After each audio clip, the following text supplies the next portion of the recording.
Si tu maîtrises ce module 4 de cette formation CapCut téléphone, tu n'auras plus besoin de tuto pour faire 80% des choses que tu feras sur le net. On va passer en revue tous les outils et toutes les techniques sur CapCut. Cela inclut la gestion du fond vert, les masques, l'amélioration de la qualité vidéo et plein d'autres choses. Évidemment, on ne va pas sauter les étapes. On poursuit d'abord avec ceci. L'outil dupliquer. Comme son nom l'indique, il sert à dupliquer, c'est-à-dire cloner l'élément sélectionné. Clique dessus, voilà, il a dupliqué la vidéo. Alors, tu te dis sûrement, c'est bien beau, mais à quoi ça va te servir concrètement? Pour l'instant, retiens juste que pour obtenir un certain résultat au montage, tu seras amené à dupliquer ta vidéo. Je vais te donner un exemple plus tard. Pour le moment, j'annule, je resélectionne notre vidéo et on passe à l'outil remplacer. Lui, son rôle est de remplacer l'élément sélectionné par un autre de ton choix. Ça paraît banal, mais en réalité, c'est assez utile. Je clique dessus, il m'amène dans la galerie principale. Je choisis un élément au hasard ici et voilà, mon élément a été remplacé. La principale utilité de cet outil est que si une illustration ne te plaît plus et donc tu veux la changer par une autre, mais tu ne veux pas refaire toute l'animation, tu passes par l'outil remplacer et tu seras tranquille. Là, comme tu vois, j'avais appliqué un effet à cette vidéo, mais quand j'ai changé l'élément précédent par ceci, il a toujours conservé l'effet qui était appliqué. J'annule avec le bouton retour et on poursuit avec ceci, superposition. Son rôle est de déplacer l'élément sélectionné vers une piste secondaire. Je clique et voilà, l'élément est maintenant sur une autre piste. Quand on est sur piste secondaire, CapCut nous donne accès à d'autres outils comme celui-ci, l'outil collage. Quand je défile, on retrouve aussi l'outil piste principale, dont le rôle est de ramener ton élément vers la piste principale. Clique dessus, voilà, on a notre élément qui retourne à sa place. Je sélectionne cet élément et on vient de voir superposition. On va maintenant parler de l'outil ajuster. C'est un outil spécialement conçu pour l'étalonnage, c'est-à-dire l'amélioration des couleurs d'une vidéo. Il possède un menu dédié à cela. Allez, on y va. Nous voici dans l'outil Ajuster. Il a deux onglets, intelligent et personnalisé. Intelligent égale réglage payant, personnalisé égale réglage gratuit. Tu peux même remarquer quand tu défiles les réglages pour observer uniquement ceux qui sont gratuits, CapCut change automatiquement l'onglet. Bon, maintenant qu'on sait naviguer dans l'outil Ajuster, on va se concentrer sur ces réglages personnalisés. D'abord, on a la luminosité. Ça permet de rendre ta vidéo un peu plus claire ou plus sombre selon tes objectifs. Je le remets à sa place. Ensuite, on a le réglage du contraste. D'abord, il faut comprendre ce qu'on appelle contraste. Beaucoup de personnes confondent contraste et saturation. Contraster une image ou une vidéo, c'est augmenter l'écart entre le noir et le blanc. C'est-à-dire, les couleurs noires deviendront plus noires et les couleurs blanches deviendront plus blanches. Par exemple, quand j'augmente le contraste, tu peux constater qu'on obtient beaucoup de zones sombres sur l'image et pareil, les couleurs blanches sont devenues beaucoup plus claires. À l'inverse, quand je diminue l'intensité du contraste, on se retrouve avec une image dont les couleurs blanches et noires sont très proches, c'est-à-dire tout devient presque gris. Je remets le curseur à la normale et on poursuit avec le réglage saturation. Alors, la saturation, elle, se concentre uniquement sur les couleurs. En gros, lorsqu'il y a du jaune dans l'image, elle va rendre ce jaune encore plus jaune. Pareil pour les autres couleurs. Par exemple, quand j'augmente la saturation comme ceci, tu peux le voir, le néon bleu sur le mur est devenu encore plus bleu. Pareil, le visage du monsieur est devenu pratiquement jaune. Le bleu foncé de son habit devient plus présent dans l'image. Bref, la saturation permet d'intensifier les couleurs de l'image. Je la remets à la normale. On passe à l'outil éclat. Lui, il est un peu hybride. Il joue à la fois sur les couleurs et la luminosité. Quand je l'allonge vers la droite, il rend la vidéo très surexposée. Quand je la dirige vers la gauche, on a notre vidéo qui est devenue légèrement sombre, mais surtout un peu saturée. Je le remets à la normale. Le réglage affiné, j'aime particulièrement ce réglage. Il permet de rendre ta vidéo plus nette, un peu comme si tu augmentais sa qualité. En réalité, il diminue juste les parties floues de ta vidéo, ce qui donne l'impression que c'est plus net. Le réglage clarté apporte un semblant de texture à ta vidéo. Là, quand je rallonge, tu vois que les plis sont plus marqués dans la vidéo. HSL, c'est l'un des outils les plus intéressants de CapCut. Il permet de changer la couleur d'un vêtement ou rendre un ciel plus bleu sans impacter le reste de l'image. Alors bon, sur cette vidéo, on n'a pas de ciel et en plus de ça, le sujet porte un habit trop foncé. Donc, pas pertinent de vouloir modifier ces éléments. En revanche, quand tu jettes un œil sur le mur, on remarque qu'il a utilisé deux petits LED, l'un qui projette du bleu vers la gauche et l'autre qui projette du turquoise vers la droite. Si on désire un arrière-plan uniforme, on peut décider par exemple de transformer le turquoise en bleu, histoire qu'elle soit similaire à celui de gauche. Pour le faire, je clique sur le bouton turquoise pour dire à CapCut que je cible uniquement cette couleur. Je tire ensuite la tonalité vers la droite et voilà.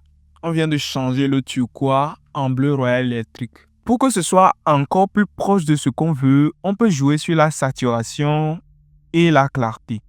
Bon, maintenant qu'on sait comment ça marche, je réinitialise ici, je valide là et on poursuit avec le réglage du graphique, encore appelé courbe.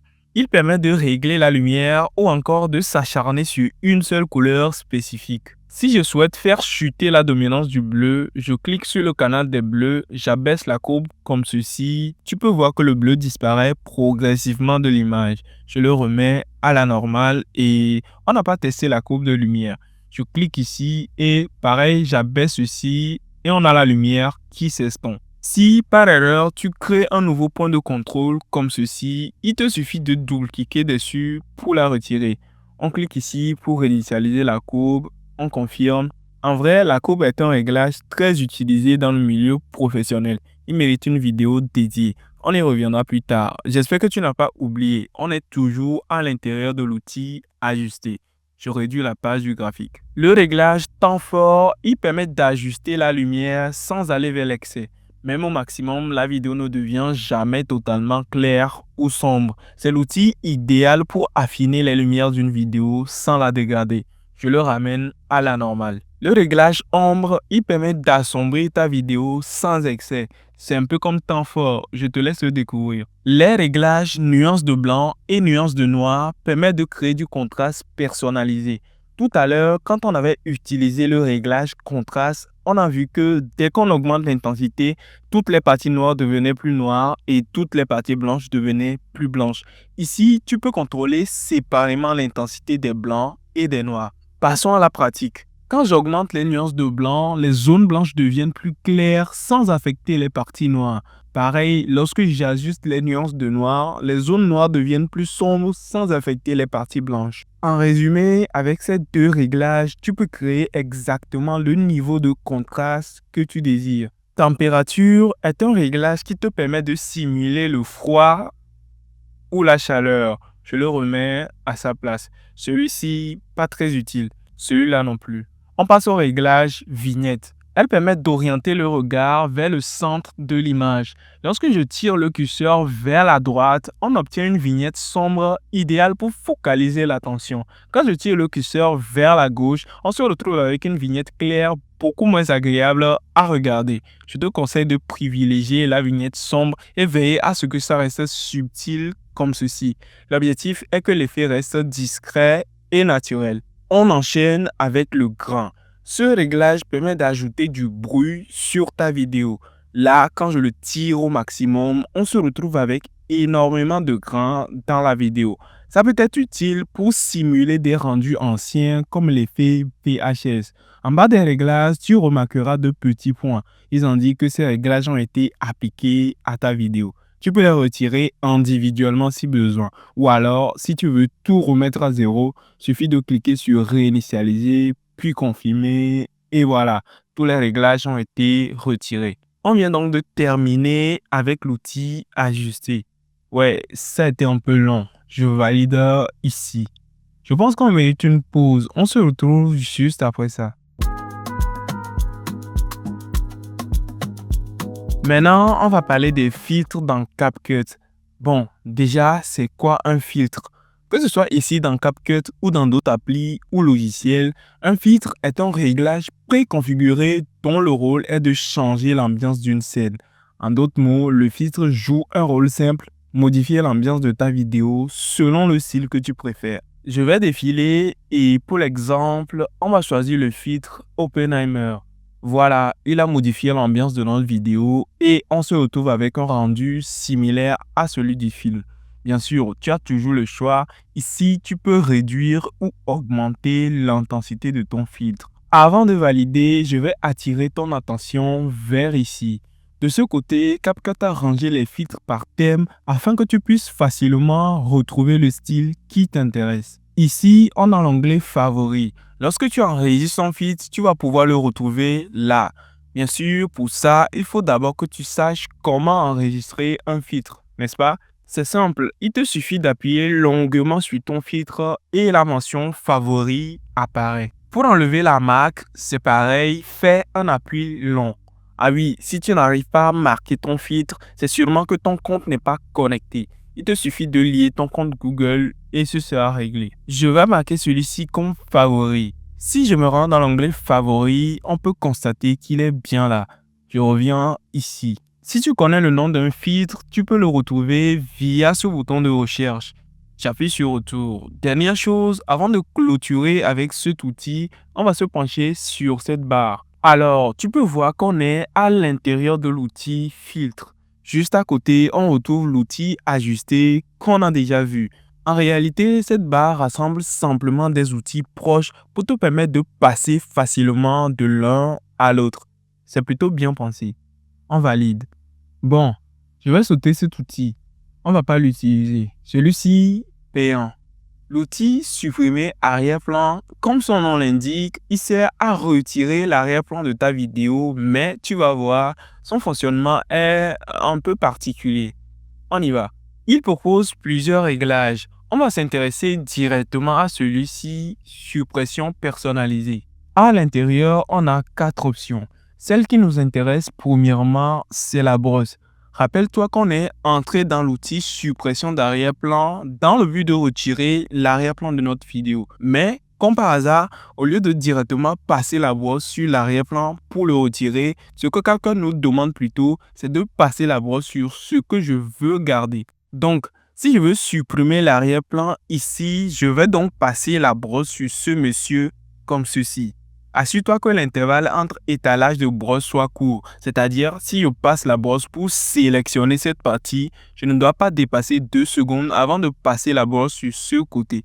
Pourquoi? Simplement parce que quand tu sélectionnes une zone et tu t'arrêtes trop longtemps, CapCut va supposer que tu as fini et va démarrer les calculs de suppression. Une fois la sélection terminée, tu peux maintenant patienter. CapCut lance les calculs et nous montre la progression ici. Ici, on a la possibilité d'agrandir ou réduire la taille de la brosse. Quand le calcul est terminé, tu ne vas pas le remarquer tout de suite. Tu dois d'abord valider ici pour voir ce que ça donne. Là, comme tu vois, notre arrière-plan a bien été supprimé. Regarde bien la barre, je ne suis pas sorti de l'outil, au cas où tu te perds. Si je retourne dans notre réglage personnalisé, tu peux constater que notre sélection de brosse est toujours active. Profitons-en pour parler de l'option Trait. En fait, c'est un outil intéressant pour rendre la sélection un peu moins moche. Quand je choisis celui-ci qui est gratuit, on a maintenant un contour pour notre sélection. Tu peux changer la couleur, modifier la taille, jouer sur l'opacité, bref, ça, je te laisse faire. Je vais baisser le menu de l'option Trait, ensuite je valide ici. Je désélectionne. Si je défile la lecture, tu peux voir comment la suppression d'arrière-plan a été appliquée avec ajout de contour qui suit le mouvement du sujet. Maintenant, on va parler du dernier réglage concernant la suppression d'arrière-plan. Je vais défiler la timeline et choisir cette vidéo. Je défile la barre d'outils, je choisis l'outil de suppression d'arrière-plan.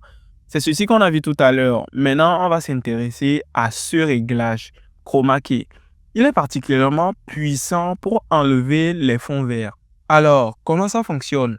Le chroma key cible une couleur précise et la supprime partout où elle apparaît dans la vidéo. Comme exemple, je vais juste bouger le curseur et le positionner n'importe où sur l'image.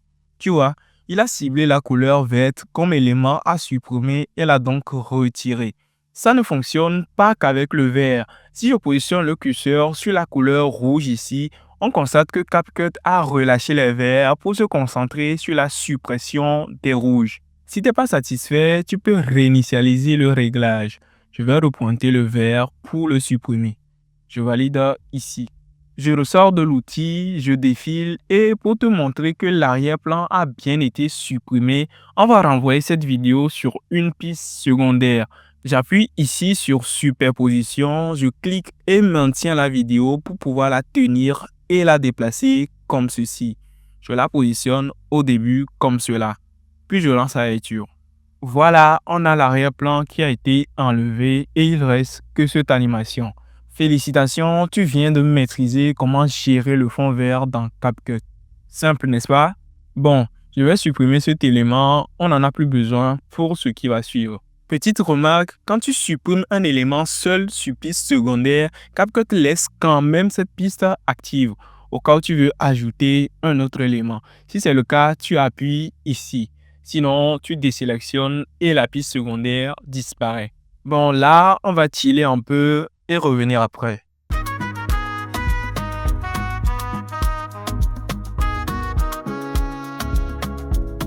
On continue avec la suite des outils.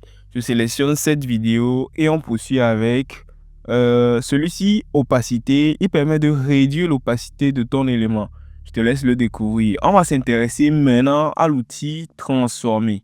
Il a 3 réglages. Le premier, ici, pivoter, permet d'incliner ton élément à 90 degrés comme ceci. Celui-là permet de créer un effet miroir comme son nom l'indique. On essaie, voilà, comme dans un miroir, la gauche devient la droite et la droite devient la gauche. Ce qu'on va surtout utiliser, c'est ce réglage avancé. On y va. Dans le réglage avancé, on a 3 paramètres. Le paramètre position qui permet de déplacer ta vidéo. CapCut met à notre disposition l'axe X pour modifier la position horizontale et l'axe Y pour la position verticale.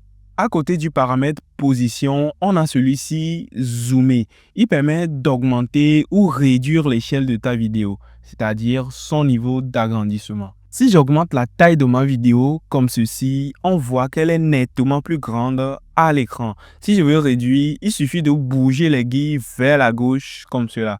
Bon, si tu n'es pas satisfait, tu peux réinitialiser ici et tu confirmes. Après le zoom, on a le paramètre pivoter. On avait vu son cousin tout à l'heure, mais lui, au lieu de pivoter à 90 degrés, il te laisse la liberté pour choisir l'angle de pivot. Je déplace les guilles vers la droite et voilà, il a pivoté ma vidéo selon l'angle que je lui ai demandé. L'angle de pivot est affiché ici, au cas où tu ne le vois pas. Je vais réinitialiser, je confirme et je valide. Je quitte l'outil transformer. On poursuit avec l'outil gelé, mais avant, il faut d'abord comprendre à quoi il sert. L'outil gelé permet de figer une vidéo, c'est-à-dire simuler une pause dans ta vidéo. Pour que ce soit bien clair, on va passer directement à la pratique. J'appuie sur geler et si tu remarques bien, CapCut a coupé la vidéo. C'est simplement pour confirmer que la partie droite a été figée. Je désélectionne, je me place ici et je lance la lecture. La vidéo se joue, puis arrivée à l'endroit gelé, elle donne l'impression d'être en pause. Cet outil est souvent utilisé dans des montages pour casser un rythme trop linéaire et réveiller l'attention. On fera des cas pratiques un peu plus tard pour que tu maîtrises parfaitement ces outils. Je vais défiler et sélectionner cette vidéo. Je défile nos outils. Il reste seulement 3 outils à maîtriser. D'abord, l'outil inverser. Cet outil inverse la chronologie de ta vidéo, c'est-à-dire que c'est un peu comme un effet qui lit ta vidéo en commençant par la fin. J'ai préparé cette vidéo spécialement pour l'occasion et pour que ce soit vraiment clair, j'ai inséré des marqueurs de début et de fin. On va donc lire la vidéo dans son état d'origine, histoire de mémoriser l'ordre des actions. Ensuite, on va inverser. Je place notre curseur de lecture ici au début, puis je lance la lecture. Maintenant, je défile vers la fin pour retrouver mon outil inversion. Si je clique ici sur inverser, CapCut démarre les calculs d'inversion. Ça s'affiche ici. L'inversion est terminée. Maintenant, on va relire la vidéo. Je replace mon curseur vers le début, puis je lance à nouveau la lecture. T'as vu, le début devient la fin et la fin devient le début. Voilà pour cet outil. Au cas où tu te demandes à quoi ça va te servir, regarde un peu cette vidéo. Ce que tu viens de voir s'appelle un effet rewind du rembobinage en français. Il est évident qu'on ne peut pas le faire sans l'outil inversé. Je désélectionne, je reviens sur cette vidéo, je défile, on poursuit avec l'outil masque. Cet outil est très simple à utiliser. Tout son rôle, c'est de rendre une partie de ta vidéo invisible. On a ceci, cela, je vais défiler, tu vois, il y en a pour tous les goûts. Alors, c'est pas un truc rigide, hein. Si je sélectionne le masque en cœur, par exemple, tu peux remarquer qu'il a masqué une partie du visage. Si mon but est que le visage soit visible dans le cœur, je peux déplacer mon masque comme ceci. Ce n'est pas tout. Je peux aussi pivoter l'orientation comme cela. Tu peux l'agrandir ou la diminuer au même moment que tu pivotes. Et bien sûr, pour finir, tu peux adoucir le contour de ton masque juste en tirant sur cette flèche. Toutes ces modifications qu'on vient de faire, on peut les réaliser en cliquant ici sur Ajuster. Voilà, position, taille, pivoter, adoucir. Je baisse cette fenêtre d'ajustement du masque. Je te laisse expérimenter les autres formes de masque. Je valide.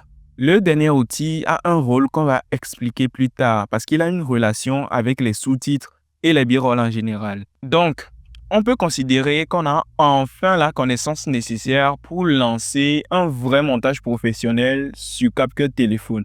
Bien sûr, il reste à maîtriser les transitions, l'ajout de sous-titres et le traitement du son. Ce sera donc sujet des prochains modules. Passe une bonne journée.